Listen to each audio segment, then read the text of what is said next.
It's me. I'm back, looking like a damn cockatoo. Immediate demonetization with that, probably. So I felt like I had some stuff to say. What was the stuff? It probably has to do with this card. Sorry, once again, it's backwards. So this is the Confident Lion card from the Animal Apothecary deck.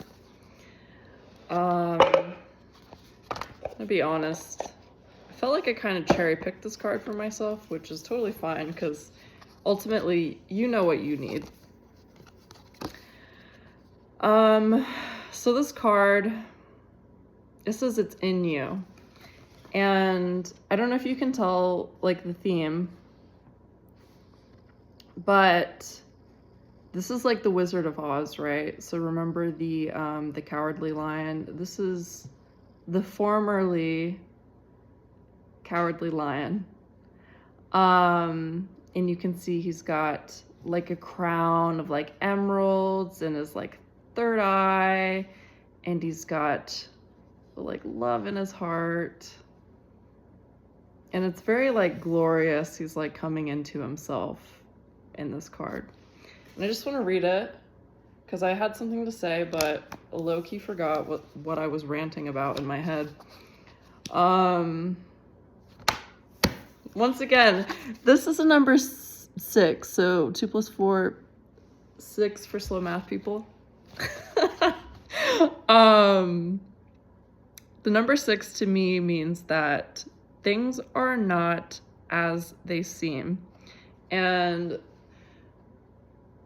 I pulled a lot of 6s yesterday, which I felt was like appropriate, especially with all the disappointment around the election.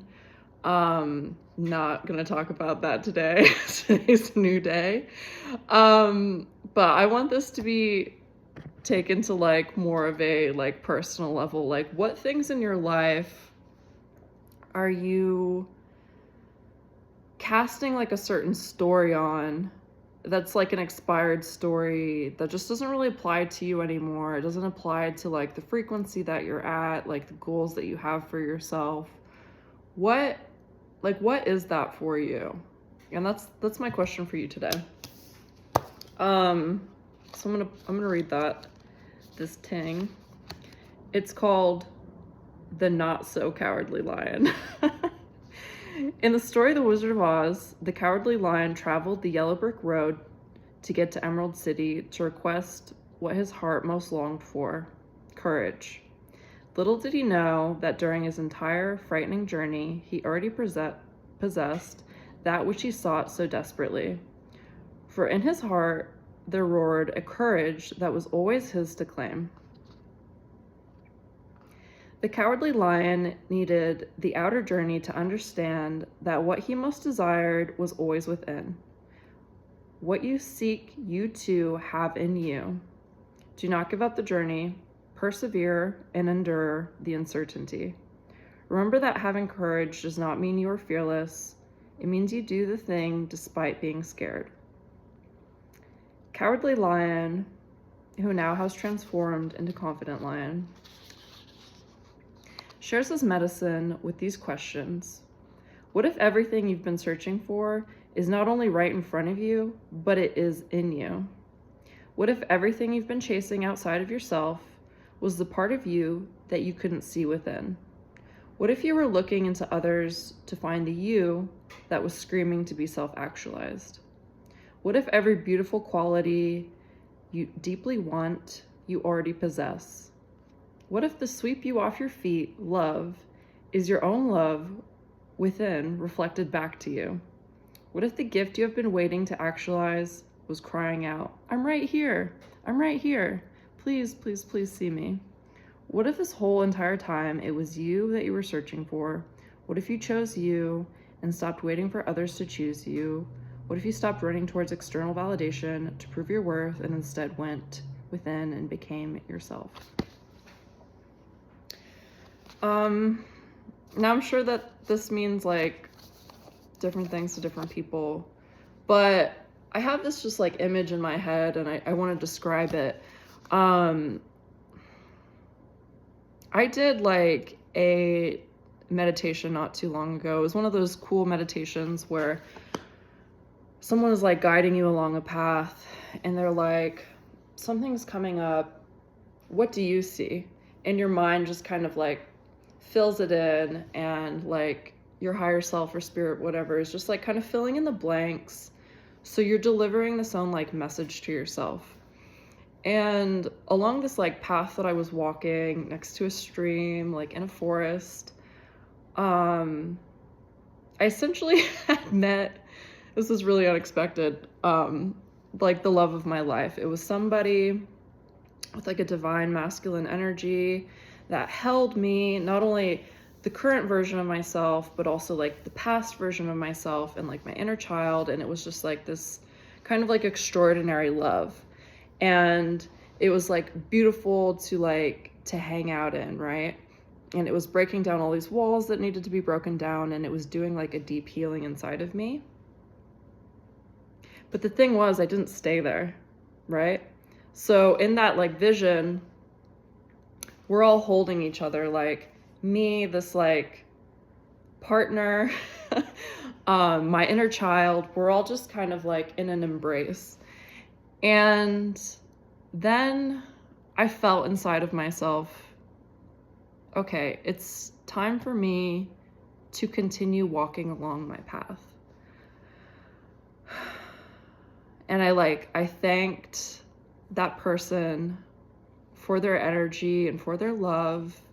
And I acknowledged that their love was still with me as they were like holding my inner child. But I had my own spiritual path that I needed to continue to walk. And I'm not saying anything happened to that person, because I don't think that was the point. The point was that sometimes we think we're going to get fulfillment, like external validation or like fulfillment from others. And those people could be providing like a beautiful, loving, sacred like space for us and be adding a lot of benefit to our life.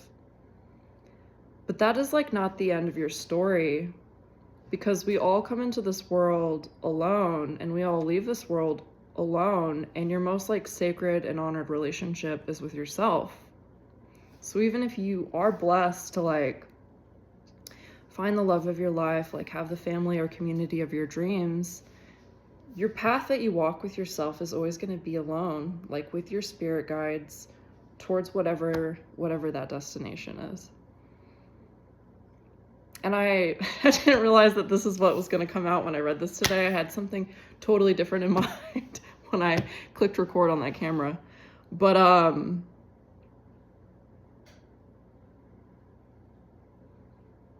hope that helps you.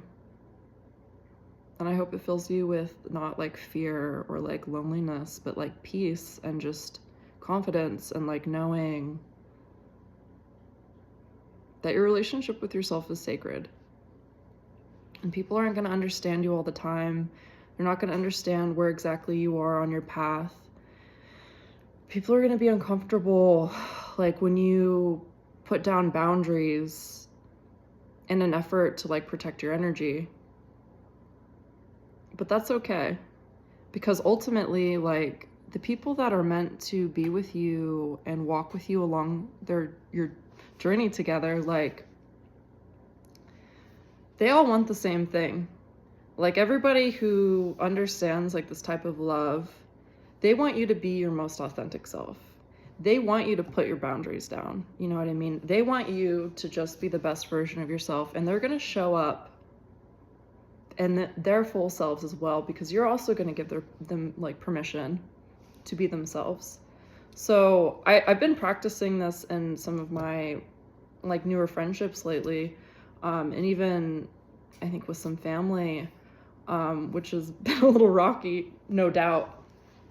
But I've kind of been working on this like beautiful practice with new friendships where we're just like normalizing canceling plans.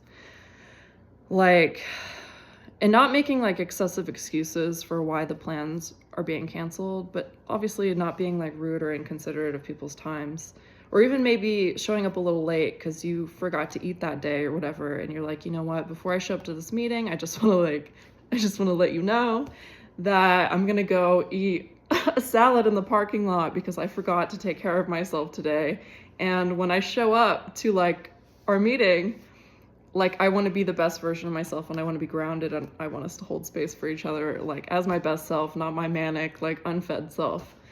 And obviously there's a balance. There's a balance between canceling plans. You cancel too many plans, people are gonna get pretty insecure. They're gonna be like, does this person actually want to hang out?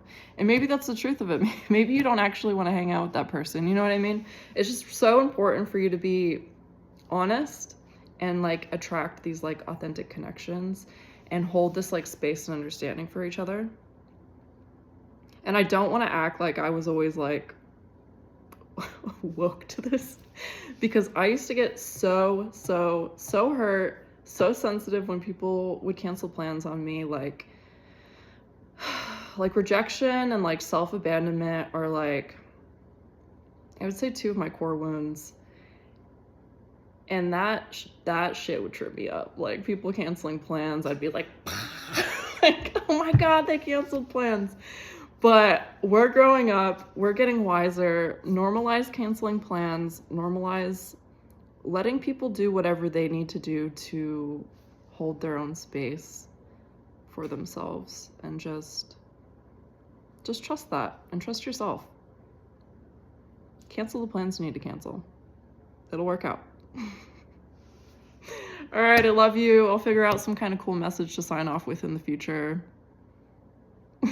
Have a great day.